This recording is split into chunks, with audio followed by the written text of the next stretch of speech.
이번 시간에는 축의 모델링 진행해 보도록 하겠습니다. 새로 만들기 클릭해 주시고요. 스탠다드 IPT 작성 눌러줍니다. 2D 스케치 시작 눌러주시고요. 작업 평면을 아무거나 선택을 해주세요. XY 평면에다가 작업을 진행을 해보도록 할게요. 축을 그릴 때 하는 방식은 축의 원형이잖아요. 축이 그죠? 원형인데 사각형 프로파일을 그려서 회전을 시켜주면 원통의 형태가 되죠. 그런 방법으로 작업을 진행을 해주도록 할 거예요. 그래서 원점에 맞춰서 축의 숫자에 맞게끔 직사각형을 그려줍니다. 끝점에다가 일치시켜 주셔야 돼요. 요 각 그 사각형의 끝부분 있죠? 끝부분에 맞게끔 맞춰서 클릭을 해주시고요. 사각형을 그려주시는 겁니다. 근데 주의하실 점은 작업하다 보면 이런 색으로 보라색으로 추정 점선 나오는 거 확인이 되실 거예요. 여기에 맞춰가지고 그리시면 안 돼요. 만약에 맞춰 그리면 어떤 일이 일어나냐 하면 자, 이렇게 맞춰 볼게요. 그러면 여기하고 여기하고 지금 맞는 거거든요. 이런 식으로 맞아들게 되면 이 나중에 치수구속을 못 넣어요. 치수구속 넣으면 이 추정점선이 맞았었던 사각형하고 똑같이 따라서 올라가고 내려가고 이렇게 되거든요. 얘 하나 치수구속을 주게 되면 여기도 치수구속이 동일하게 들어가 버립니다. 그래서 이 추정점선은 맞게끔 하지 말라는 거예요. 이 추정점선에 맞춰서 그리시지 마시고 피해서 그려주셔야 되는 거예요.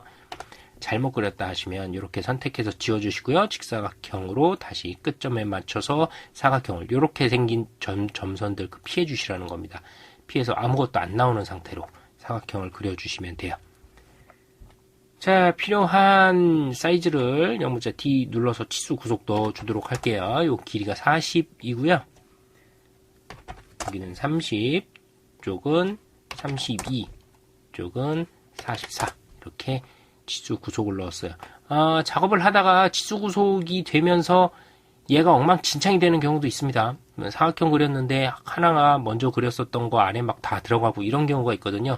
그때는 치수 구속을 넣는 방향을 바꿔주세요. 제가 지금 이쪽으로 넣었죠. 40부터 시작해서 30, 32, 44 이렇게 넣었는데 이렇게 모델링이 다 틀어져 버리는 현상이 발생을 할 때는 여기 거꾸로 넣어주시기 시작을 하시면 돼요. 44부터 시작을 해서 32, 30, 40 이런 쪽으로 이렇게 방향을 잡아서 치수 구속을 넣어주시면 요 모델링 스케치한 게 틀어지지 않아요. 자, 다 됐으면 회전을 할 회전축을 그려주셔야 돼요. 선 그리기로 다시 원점에 맞춰서 선을 수평하게 그려주시고요. 이 선은 회전의 중심이 될 중심선이니까 선 속성도 중심선으로 바꿔주도록 할게요. 이렇게 중심선 하나 맞춰주시면 바로 파이 값을 입력할 수가 있습니다. 절 반만 그린 거잖아요. 요 형태가 절 반만 그렸는데 중심선을 클릭을 해주시면 원통의 파이 값으로 쉽게 그 반지름 값을 계산하지 않아도 돼요. 18파이면 그냥 18 입력을 해줄 수 있다 이 얘기입니다. 원통이 18파인데 이 중심선이 없으면 반지름 계산해야 되잖아. 18파이니까 반지름은 9 그래서 9로 넣어주셔야 되거든요. 치수 구속을. 그러니까 그런 수고, 번거로움을 이 중심선 사용을 통해서 좀 줄여줄 수 있다. 이렇게 보시면 돼요. 자, 두 번째에 있는 거는 27파인데 27파이의 사이즈가 그 편심축이에요. 편심축. 얘는 여기에 있는 이 심이랑 다른 거예요. 이 축의 요 중심하고 다른 중심을 가졌습니다. 그래서 27파이로 이걸 입력을 하시게 되면 이거 안 돼요. 나중에 편심축을 못 그려주죠. 27파이보다 훨씬 더 큰 값, 예를 들면 40파이 정도 이렇게 크게 준 다음에 돌출 컷해서 잘라내야 돼요. 그건 후에 다시 설명을 드리도록 할 거예요. 그래서 편심축 부분은 원래 사이즈보다 훨씬 크게, 왜냐하면 돌출 컷으로 잘라내야 되니까 잘라낼 부분까지 맞춰가지고 해주셔야 된다. 이걸 알고 계시면 되겠어요. 18파이고 여기도 12파이가 되겠습니다. 이제 다 됐으면 영문자 R 눌러서 회전 눌러주도록 할게요. 클릭 편심축이라도 일단 회전시켜 주세요. 축 선택해 주시고요. 축 선택은 당연히 우리가 그렸었던 이 중심선이죠. 여기에 맞게끔 이렇게 맞춰주시면 됩니다. 이상한 형태의 편심축 부분이 보이는 것을 확인하실 수가 있을 거예요. 이제 편심축 만들어 주도록 할게요. 요 면 클릭해 주시고 새 스케치 해 주시고요. 앞에 가리고 있는 것들은 잠깐 지워 주도록 하겠습니다. F7키 눌러 주시면 지워지는 건 아니고요. 잠깐 숨겨주기 기능이 되겠어요. 원 하나 그려 주시고요. 우리가 필요한 편심축의 사이즈가 얼마였다? 요게 27파이였었던 거죠. 27파이로 맞춰주시고, 그리고 여기서 여기까지 심이 떨어진 거리를 보시면 이게 4.5죠. 4.5 맞춰주시면 돼요. 주의하실 거는 얘가 지금 수직 구속은 안 맞았거든요. 원점에 맞춰서 그린 것 같은데 원점하고 정확히 수직하지 않아요. 뭘 맞춰주셔야 된다? 원점하고도 수직하게 맞춰주셔야 됩니다. 그래서 수직 수평 구속을 주는 방법도 있긴 하지만 거리를 0으로 해주시면 돼요. 이게 뭐냐? 수직 방향으로는 거리가 0인 거예요. 그래서 치수 구속으로 묶어주시면 원점과 이 편심축의 정중심 4.5만큼 떨어진 중심에 요 수직 방향이 정확히 수직하게 일치가 되게 되는 거죠. 요걸 치수 구속 제로로 해서 넣어줄 수가 있습니다. 자, 이렇게 해서 4.5만큼 떨어진 부분에 편심축이 있는 거죠. 편심축 원형을 놔둬주시고요. 이번에는 그냥 원점에다 맞춰서 크게 그려주세요. 뭐보다 크게? 우리가 임의로 그렸었던 요 편심축의 요 바깥 부분, 잘라낼 부분보다 크게만 그려주시면 됩니다. 이건 완전 구속이 다 안 돼도 상관이 없어요. 이걸 돌출 컷 시켜주도록 할게요. 영문자 이 눌러서 돌출 컷 시켜주도록 하고요. 프로파일은 얘고요. 잘라내기니까 요거 잘라내기 선택을 해주셔야 됩니다. 관통으로 할 수도 있는데요. 관통으로 만약에 하게 되면 뒤에 어떤 형상이 있는지 모르죠. 그 어떤 있는 형상에 피해를 줄 수가 있기 때문에 이때는 관통으로 하지 마시고 지정면까지 딱 올 수 있도록 해주십시오. 그래서 끝 선택을 해주시고요. 여기까지 올 수 있도록 해서 확인 눌러주시면 됩니다. 이렇게 하면 편심축, 즉 원래 심지에서 4.5mm만큼 떨어진 27파이의 편심축을 구성할 수가 있는 거예요. 자, 이렇게 해주시고 이제 방향 잘 봐주셔야 돼요. 편심축이 이렇게 위로 가게 이런 식으로 위로 가게 해주셔야 됩니다. 축 형태는 금방 그려요. 이제 이쪽 안쪽에 탭구멍 있죠? 탭구멍 작업을 해주도록 할게요. 탭구멍 작업하는 거는 구멍 도구를 사용해서 하면 되는데요. 일단 탭구멍이 위치할 면에 대고 새 스케치를 해줍니다. 클릭하셔서 우클릭하시면 새 스케치 나오죠? 그거 클릭하시고요. 원 그리기로 여기 원점에 맞춰서 원 하나 그려주세요. 사이즈는 입력하실 필요 없고요. 그대로 스케치 마무리 해줍니다. 이 상태에서 구멍 클릭을 해주시고요. 여기 탭 구멍이라고 되어 있는 거 있죠? 얘를 선택을 해주세요. 나머지는 시트 뭐 이런 거 그냥 놔둬주시고요. 구멍 클릭, 요거 탭 구멍. 다음에 유형은 ISO 메트릭 프로파일이에요. 미터 보통 나사는 ISO 메트릭 프로파일로 하셔야 됩니다. 크기는 5죠. M5짜리 탭구멍 뚫을 거니까 5였어요. 그래서 크기 요 선택할 수 있는 것 중에 5 선택을 해주시면 되고요. 지정 클래스는 그냥 놔둬 주십시오. 동작 요 종료 부분 요 거리로 선택을 해주시고요. 방향 해주시고 끝부분은 드릴로 이렇게 뚫어주는 거죠. 나중에 단면 보시면 이런 식으로 돼서 나사산 있는 부분 있고 그 다음에 이렇게 드릴 부분 뭐 그림 제가 잘못 그렸습니다만 이런 식으로 해서 드릴 구멍이 표현이 되어 있는 걸 확인하실 수가 있을 겁니다. 드릴 먼저 뚫고 탭 공구로 이 나사산 형상을 내주는 거기 때문에요. 끝부분 형태를 드릴 점으로 놔둬 주시면 돼요. 그리고 탭이 들어갈 그 부분의 깊이 16으로 나와 있죠. 그러면 요거는 순수 나사산의 길이를 얘기를 하는 거예요. 드릴 구멍의 깊이는 나사산이 들어가는 것보다 2.5에서 3.5 정도 더 깊이 파주면 되거든요. 그래서 16에다가 2.5 혹은 3.0, 3.5 정도의 값을 더 주시면 되는 겁니다. 18.5 주도록 할게요. 118도라는 거는 나사 그 드릴 공구의 끝 각은 118도예요. 그러니까 그냥 놔두시면 되는 겁니다. 다 됐으면 요 그렸었던 원의 중심 요것만 찍어주시면 되는 거예요. 우리가 필요한 건 요것만이라 그랬었죠. 얘 사이즈가 얼마가 되든 상관이 없어요. 이 입력한 값으로 그냥 쏙 들어갈 거기 때문에 이 원의 사이즈가 얼마가 되든지 상관없습니다. 이 원의 요 중심만 정확한 자리에 딱 찍혀 있으면 돼요. 그래서 필요한 부분 요거 찍어주시고 다 됐으면 확인 눌러주시면 되는 겁니다. 이렇게 맞춰주시면 탭구멍 있는 부분은 작업이 된 거고요. 자, 못대기 부분이 들어가요. 볼트 구멍 지름 및 카운터 보호 지름의 치수라는 규격지 항목이 있을 거예요. 거기 보시면 이 나사산이 있는 구멍 부분에 C 값을 넣어주는 게 있는데 C가 무조건 1이 아니고요. 여기 못대기 2값으로 나온 요 값을 넣어주시는 거예요. 나사 호칭 지름 M5짜리 썼었죠? 그랬으면 여기에 못대기는 0.4 써주셔야 되는 겁니다. 요대로 작업을 해주셔야 돼요. 그래서 요 부분에 못따기 넣어주시고요. 클릭, 얘의 못대기 값이 0.4 넣어주면 여기 택구멍 작업이 완료가 됐다라고 보시면 되겠습니다.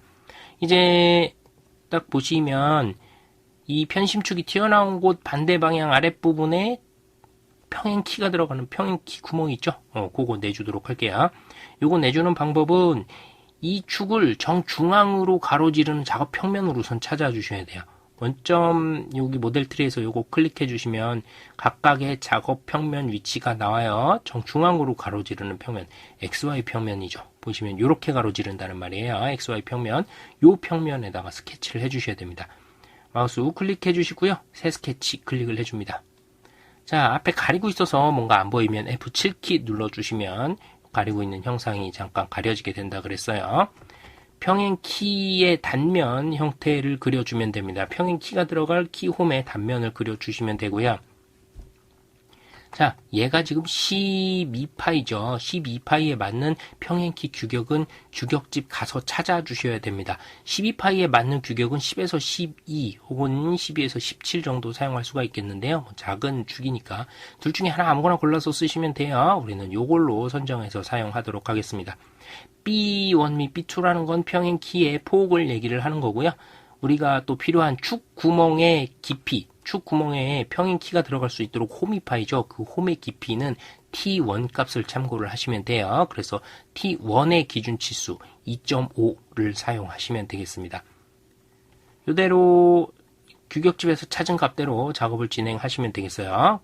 끝부분에서 떨어진 부분은 일단 6만큼 떨어져 있고요. 깊이가 얼마나 그랬어요? T1 값. T1 값이 2.5라 그랬었죠? 즉, 요 외곽에서부터 안쪽으로 들어가야 되는 부분이 2.5만큼 떨어져 있는 건데, 아무리 치수 구속을 주려고 해도 치수 구속을 줄 수 있는 외곽선이 안 잡혀요. 이건 어떻게 하냐면, 형상 투영 클릭해 주시고요. 얘 클릭을 해주세요. 그러면 요 노란색 선으로 실선 생긴 것이 확인이 되실 겁니다. 실선 생긴 거는 돌출이나 회전을 할 수 있는 실제 그 3D 객체가 될 수 있는 선이라 그랬죠. 그래서 요거는 객체로 사용할 게 아니죠. 참고만 하기 위한 선이죠. 참고할 수 있는 구성선으로 이렇게 바꿔주셔야 돼요. 그러면 여기서 생성된 구성선에서 여기까지 떨어진 거리가 2.5 이렇게 입력을 해주시면 되는 겁니다. 총 폭은 16인데 요거는 뭐 규격집 찾아서 하는 치수가 아니고요. 문제지에 그 도면에 나온 그 치수 그냥 자로 대서 쓰시면 되는 거예요. 16이라고 측정이 됐으면 16으로 사용을 하시면 된다 이 뜻입니다. 밖에 있는 보라색 선은 얼마가 되든지 상관없어요. 요 선 바깥으로만 나가주면 어디에 위치하든 크게 상관이 없습니다. 그래서 완전 구속이 아니더라도 신경 쓰실 필요가 없어요. 이걸 돌출 컷 해주도록 하겠습니다. 0.2 눌러서 돌출 컷 해주고요. 방향 중요해요. 양방향으로 돌출해 주셔야 돼요. 자, 그리고 B1, B2 값 규격집에서 찾았었던 거 있죠. 뭐라 그랬어요? 평행키 요 홈의 폭이라 그랬죠. 요 폭이 아까 우리 4 규격집에서 찾은 값이 4였죠. 요 4만큼 돌출 컷으로 파주시면 되는 거예요. 4 양방향 돌출 컷 확인. 컷인지 확인해 보셔야 돼요. 잘라내기 선택하시고 확인 눌러주시면 이런 식으로 키홈이 파져 있는 것을 확인할 수가 있을 겁니다. 근데 문제는 여기 동그랗게 생겼죠. 얘 폭은 얼마죠? 4죠. 4면 여기에 R이 들어가면 요 R 값은 얼마일까요? 여기가 4니까 절 반이니까 2죠. R이 2죠.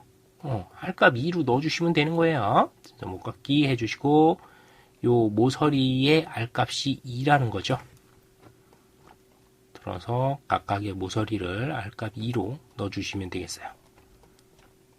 이렇게 하면 장공의 형태로 이런 식으로 키홈 부분 작업이 끝났습니다. 이 주의하셔야 될 부분은 자, 편심축 아래에 있는 형상이죠. 편심축 아래에 있는 형상이기 때문에 요거 위치 바뀌지 않도록 주의하셔야 됩니다. 편심축이 여기 있는데 키홈구멍도 여기다 뚫으시면 안 되겠죠. 문제 도면에 보시고 문제 도면에 있는 위치하고 똑같은 위치에다 요거 작업을 해주셔야 돼요. 자, 그리고 2D 도면 하실 때 2D 도면화를 요거 3D에서 2D 도면화 하시면 이렇게 비어요. 요만큼이. 이거 잘못됐냐고 물어보시는 분들이 그렇게 많은데 이건 왜 그렇죠? 돌려보시면 이 원통의 제일 높은 부분이 깎여 나갔잖아요. 없는 거예요. 없으니까 당연히 이런 식으로 나오게 되면 이 부분이 없어요. 이거는 CAD에 가셔서 일자로 다듬어 주셔야 됩니다.